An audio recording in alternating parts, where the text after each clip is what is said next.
Hello everyone. আপোনালোকৰ কালি last live ভিডিঅ'টোত মই কৈছিলোঁ যে আপোনালোকৰ মাজলৈ কিবা নতুন ভিডিঅ' আনিবলৈ চেষ্টা কৰিম যিটোৰ দ্বাৰা আপোনালোকো উপকৃত হয় আৰু ময়ো উপকৃত হওঁ। আজি বহুত দিন হ'ল 3 মাহমানেই হ'ব নিজৰ জীৱনত এটা অভ্যাস কৰিবলৈ চেষ্টা কৰিছোঁ, অভ্যাসত পৰিণত কৰিবলৈ চেষ্টা কৰিছোঁ। ভাগৱত গীতা ভাগৱত গীতাৰ কিছুমান বস্তু পঢ়িম বা ভাগৱত গীতাখন পঢ়াৰ এটা অভ্যাস কৰিছোঁ।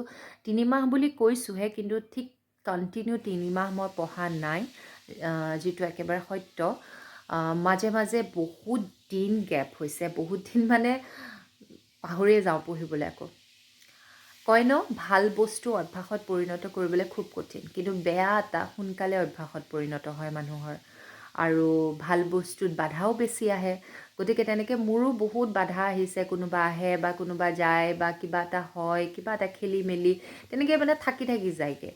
আকৌ মাজে মাজে মনত পৰিলে ওলাওঁ, এটা দুটা কিবা শ্লোক পঢ়িলোঁ, তাৰপিছত এনেকুৱা হয় ব'ৰ লাগিছে, কিবা যেন মানে ভাল বস্তুৰ প্ৰতি মানে হেৰিটো হ'বলৈ যেন টান মানুহৰ, তেনেকুৱা হয়। আৰু তাৰপিছতে আজি কেইদিনমানৰ পৰা আকৌ কণ্টিনিউ কৰিবলৈ চেষ্টা কৰিছোঁ যে নাই, মানে কিবা এটা ভাল হেবিট এটা মানুহক দৰকাৰ।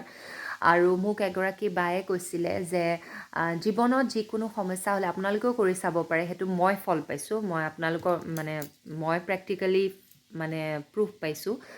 সকলোৰে কথা নাজানো বাৰু, মোক বাগৰাকীয়ে কৈছিলে, ইয়াত নাথাকে বাৰু, বাহিৰত থাকে, বহুত স্পিৰিচুৱেলিটিৰ লগত জড়িত।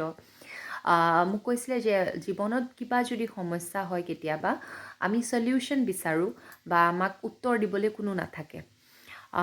এনেকুৱা লাগে আমাৰেই দুখ হৈছে নেকি জীৱনত, আমিয়ে মানে চব ভুগি আছোঁ নেকি, এনেকুৱা তেনেকুৱা বহুতকেইটা কথা মানুহৰ মাইণ্ডত আহে।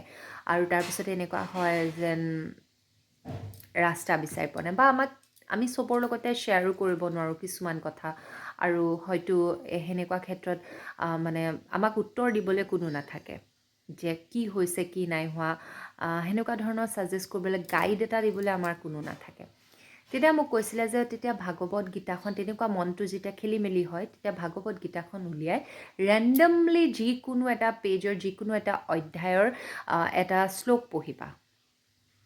শ্লোকটো পঢ়িলে এনেকুৱা লাগিব যেন তোমাৰ সমস্ত যিটো তুমি প্ৰব্লেম ফেচ কৰি আছিলা বা যি হৈ আছিলে, সেইটোৰ যেন উত্তৰটো তুমি তাত পাই গৈছা। আৰু সঁচাকৈ কৈছোঁ, আপোনালোকে ট্ৰাই কৰি চাব, মই প্ৰুফ পাইছোঁ। মানে সঁচাকৈ এনেকুৱা লাগে যে মইতো এনেকুৱাই কিবা এটা প্ৰকাৰে, একদম এক্সেক্টলিটো আপোনাক ডাইৰেক্ট আনচাৰ এটা কোনো দিব নোৱাৰে, কিবা এটা প্ৰকাৰে আপুনি গম পাব যে য়েছ, এইটো ইণ্ডিকেট এটা হয় যে এইটোতো মোৰ এনেকুৱা হৈ আছে, কিন্তু এনেকুৱা হ'লে এনেকুৱা হয়, বা আপুনি কিবা এটা আনচাৰ পাব, মানে আপুনি চলিউশ্যন এটা, আপোনাৰ মনটোক সান্তনা দিবলৈ এটা কিবা এটা ৱে এটা ভাগৱত গীতা।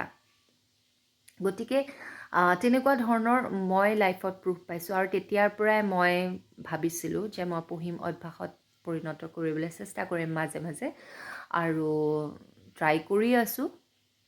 মানুহ মাত্ৰেই ট্ৰাই, জীৱনটো চেষ্টাই কৰি যাব লাগিব। গতিকে তাৰে এটা শ্লোক আপোনালোকক ক'ব বিচাৰিছোঁ, যিহেতু বৰ্তমান যুগত চলি থকা এটা, যে আমাৰ জীৱনত তেনেকুৱা হয়। ভাগৱত গীতাৰ অধ্যায় 2 শ্লোক 47 আছে, তোমাৰ কৰ্ম কৰাৰহে অধিকাৰ আছে, ফলৰ চিন্তা কৰাৰ অধিকাৰ নাই। কৰ্মৰ ফলক কেতিয়াও লক্ষ্য নবনাবা, আৰু অকৰ্মকো তোমাৰ আসক্তি হ'বলৈ নিদিবা। বৰ্তমান এনেকুৱা ধৰণৰে চলি থকা নাইনে, যে প্ৰথমতে আমি ফলটোৰ চিন্তা কৰোঁ, কৰ্মৰ চিন্তা নহয়।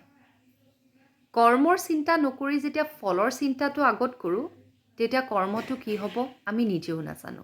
হয়তো ফলটো ভাল হ'ব বুলি আমি বেয়া ৰাস্তাৰে কৰ্ম কৰি যাওঁ, বেয়া পথটো আমি লওঁ বাছি, বেয়া পথত আমি কৰ্ম কৰোঁ যে ফলটো ভাল হ'ব। কিন্তু নহয়, কৰ্মটো ভাল হ'ব লাগিব, কৰ্মটোত নিষ্ঠা, কৰ্মত আপোনাৰ শ্ৰদ্ধা, কৰ্ম শুদ্ধ পথৰ হ'ব লাগিব, কাকো অন্যায় নকৰাকৈ আপুনি কৰ্ম কৰি যাব লাগিব। ফলটো নিশ্চয় ভগৱানে ভাল দিব নহয়নে? কিন্তু ফলটো যদি ভাল হ'ব বুলি আমি বেয়া ৰাস্তাৰে যাওঁ কেনেকৈ হ'ব?